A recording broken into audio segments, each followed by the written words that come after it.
साल 2024 में जब लोकसभा चुनाव हुआ था तब विपक्ष के नेताओं ने एक साथ मिलकर इंडिया गठबंधन का गठन किया था और इस गठबंधन का मकसद था बीजेपी को सत्ता से बाहर करना। हालांकि ऐसा तो नहीं हो पाया, लेकिन इंडिया गठबंधन आपस में ही बिखर गया, क्योंकि भले ही लोकसभा में इंडिया गठबंधन का मकसद था बीजेपी को मिलकर हराना, लेकिन कुछ दलों ने गठबंधन में रहते हुए भी अपने राज्य में अकेले चुनाव लड़ने का फैसला लिया, जैसे कि टीएमसी। बता दें कि टीएमसी प्रमुख ममता बनर्जी ने राज्य में अकेले चुनाव लड़ने का फैसला किया था, लेकिन इंडिया गठबंधन को वो अपना पूरा सपोर्ट दे रही थी। तो वहीं एआईएमआईएम की बात करें तो एआईएमआईएम भले ही इंडिया गठबंधन का हिस्सा नहीं था, लेकिन वो भी कहीं न कहीं इंडिया गठबंधन को बाहर से सपोर्ट कर रहा था। लेकिन इन सब में एक ऐसी पार्टी थी जिसने न तो एनडीए को सपोर्ट किया और न ही इंडिया गठबंधन को, और वो पार्टी थी मायावती की बहुजन समाज पार्टी। बहन मायावती ने यह तय किया था कि वो चुनाव में किसी के साथ गठबंधन नहीं करेंगी और अकेले चुनाव लड़ेंगी। तो वहीं अब इंडिया गठबंधन का नेतृत्व करने वाली कांग्रेस को ऐसा लग रहा है कि मायावती ने जो फैसला लिया था वो गलत लिया था, क्योंकि अगर मायावती इंडिया गठबंधन के साथ आ गई होती तो बीजेपी अपनी सरकार बनाने में नाकामयाब होती। जी हाँ, ये कहना है कांग्रेस सांसद राहुल गांधी का, क्योंकि जिस तरीके से कांग्रेस और समाजवादी पार्टी ने गठबंधन के तहत लोकसभा में उत्तर प्रदेश में शानदार प्रदर्शन किया था और बीजेपी से ज्यादा सीटें जीती थी, तो वहीं अगर मायावती उनके साथ आ जाती तो शायद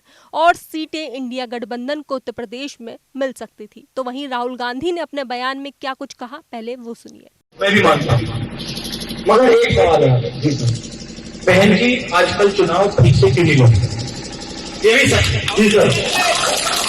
अब हम चाहते थे कि बहन जी बीजेपी के विरोध में हमारे साथ लड़े, ये सर बात सही है, मगर मायावती जी किसी न किसी कारण नहीं लड़े। तो ये भी मतलब हमें तो काफी दुख लगा, क्योंकि अगर तीनों पार्टियां एक साथ हो जाती तो बीजेपी कभी नहीं जीत। आपको बता दें कि राहुल गांधी ने रायबरेली में यह बयान दिया है, जिसमें उन्होंने मायावती को बीजेपी की बी टीम बताया है। राहुल गांधी अपने सांसद क्षेत्र रायबरेली पहुंचे थे, यहां पर उन्होंने जनता से मुलाकात की और इस दौरान उन्होंने मायावती को लेकर ये बयान दिया। तो वहीं राहुल गांधी के इस बयान पर बसपा सुप्रीमो मायावती भड़क गई है और उन्होंने राहुल गांधी के इस बयान पर जोरदार पलटवार किया है।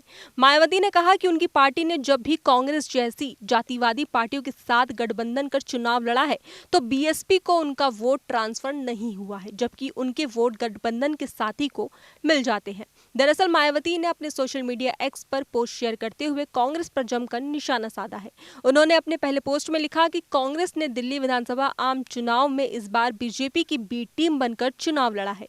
ये आम चर्चा है जिसके कारण यहाँ बीजेपी सत्ता में आ गई है, वरना इस चुनाव में कांग्रेस का इतना बुरा हाल नहीं होता कि ये पार्टी अपने ज्यादातर उम्मीदवारों की जमानत भी न बचा पाए। तो वहीं इसी के आगे अपने दूसरे पोस्ट में लिखा कि अतः इस पार्टी के सर्वे सर्वा श्री राहुल गांधी को किसी भी मामले में दूसरे पर व खासकर बीएसपी की प्रमुख पर उंगली उठाने से पहले अपने गिरबान में भी जरूर झांककर देखना चाहिए, तो ये बेहतर होगा।